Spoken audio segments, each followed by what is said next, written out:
Hi, my name's Nick and welcome to the Rig and Farm YouTube channel. It finally happened. We had a power outage on the farm.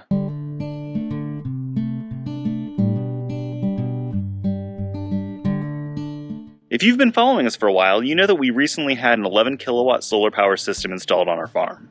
The main reason we got this system is because we wanted a backup power source for our freezers and refrigerators in the event of a power outage. There may be times we have several $1,000s worth of pasture-raised meat in our freezers, in addition to our family's groceries in our personal freezers and refrigerators. Living in a somewhat remote area, the utility company does not prioritize our farm. At the time of this recording, we're the only family in a home on this road that's powered by the grid. We had considered getting a whole home generator, but the cost of fuel is constantly changing and in the event of a major disaster could be unavailable. The upfront cost of a solar system is far greater than that of a generator, but the fuel source is free and it's available every day. Also, our utility company just increased its rates by 20% on our last bill, so this is extremely helpful with offsetting our bill. As we've mentioned in several videos previously, we were not extremely happy with the install that Solar Titan USA did with our Solar Edge system.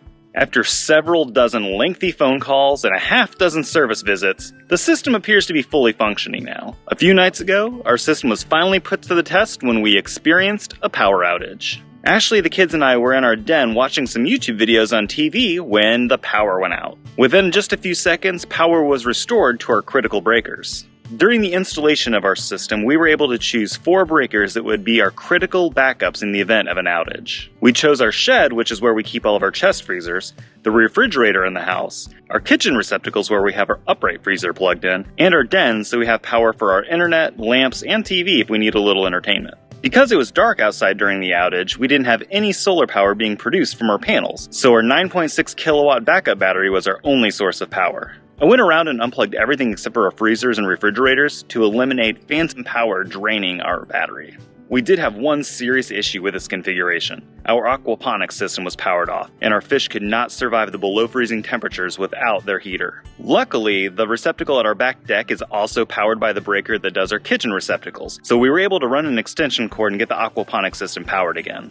This system saved our 40 tilapia from dying and kept our freezers and refrigerators at the proper temperatures for our food. But there are some serious flaws with this system. We've been experiencing a very cold fall this season, and every morning the temperatures are below freezing, often in the mid-20s. With that said, our heater's running pretty much all night long and through the early morning. For the past week, we've been averaging 120 to 130 kilowatt hours of usage every day. As I mentioned earlier, the battery when fully charged is only 9.6 kilowatt hours. That's nowhere near enough to power our home. The Solar Edge app has a way where you can configure the settings for the battery. The standard setting functions like this. When the sun is up, the solar panels charge the battery to 100%. When the sun goes down, the battery powers the home until it gets down to 30%. Then the home is powered from the grid as usual, and in the event of a power outage, there's less than 3 kilowatt hours to power our critical loads. That is not much at all. Luckily, I had changed the settings earlier the day of the outage to where our battery only gets drained to 75% before going solely to grid power.